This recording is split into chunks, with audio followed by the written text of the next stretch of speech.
Hello guys, and Aussie dollar is falling like a knife. Would you catch it or would you let it fall?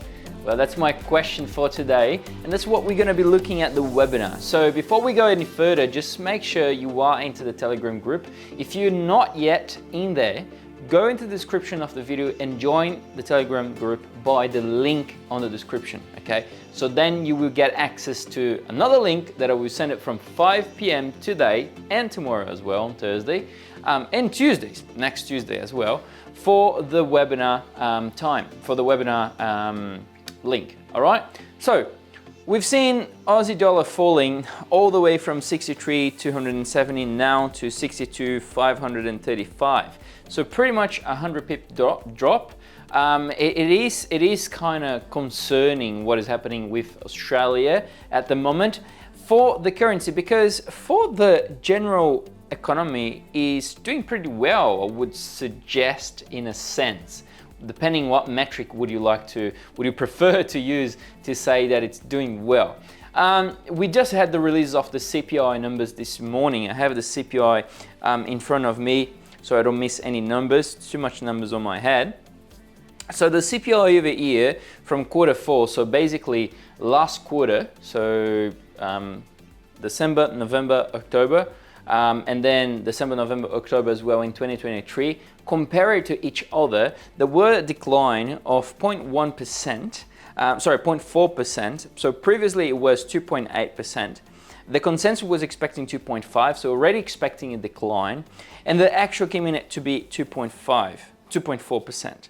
So the CPI quarter over quarter came in at 0.2% from the consensus of 0.3%, from the previous of 0.2. So no changes in terms of quarter over quarter, right? The trim and mean CPI came in below expected as well, 0.1% below expected.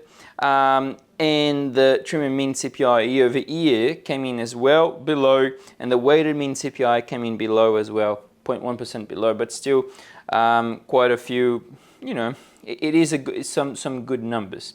Meanwhile, we've seen the Aussie dollar falling like a knife, and that's my question. Would you like to buy Australian dollar having those numbers as we're having right now from Australia on the CPI, or would you like to short it? Well, my honest opinion is I'm shorting Aussie dollar until 61 cents. Well, 60 cents would be preferably my take profit, but I'm happy to 61 cents.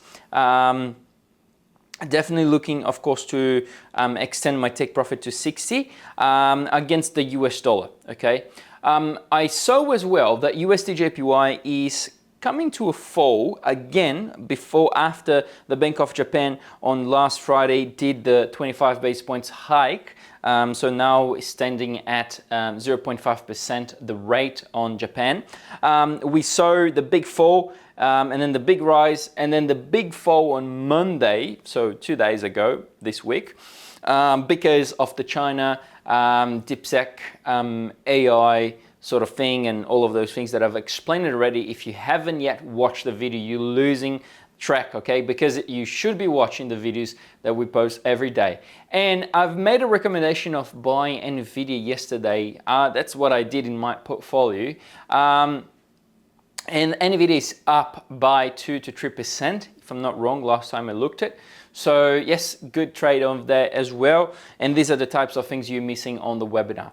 Now, coming to USDJPY, most likely we will continue to see the decline all the way down to 145, somewhere around 145 to 140, 145 to 141. That's my range for target on USDJPY. If UEDA continues to do forward guidance, then we can see that target being hit very, very quick. But most likely it will take a while, and I'm very fine with that. Okay, I'm very fine with that. I think that we can possibly continue to short USDJPY as well. Guys, thank you so much. I hope everyone could have something out of this video. If you've not yet subscribed to the channel, please do it. It doesn't take you any time. You could be doing this right now. Thumbs up on this video and share this content with your friends that wants to know what's going on around Aussie dollar and what's going on around USDJPY. Guys, thank you so much. I see you tomorrow.